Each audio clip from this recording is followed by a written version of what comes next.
నేనైతే ముందు వీడియోలో అనుకోకుండా ఫ్యామిలీని కలిసాను అన్నాను కదా, అదైతే అమ్మ వాళ్ళు తమ్ముడిని వినాయకుడిని నిమజ్జనం చేయడానికి అయితే ట్యాంక్ బోర్డ్కి వచ్చేసారు. వాళ్ళకు చాలా దగ్గర, కానీ ట్రాఫిక్ వల్ల మొత్తం అది ఎక్కడ వెళ్ళిన తర్వాత మొత్తం తిప్పి నెక్లెస్ రోడ్కి అయితే వచ్చేసారు. మనకు హైదరాబాద్కి నెక్లెస్ రోడ్కి అయితే చాలా దగ్గర కదా, మేము దగ్గరలో ఉన్నాము అని కాల్ చేస్తే నేను వెళ్ళాము.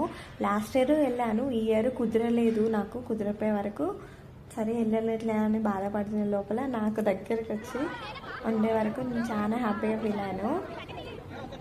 అనుకోకుండా మన ఫ్యామిలీస్ ఎవరైనా కలిస్తే మాత్రం అదైతే వేరే హ్యాపీనెస్, చెప్పలేము.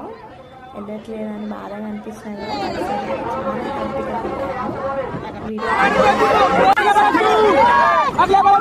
అయ్యాను.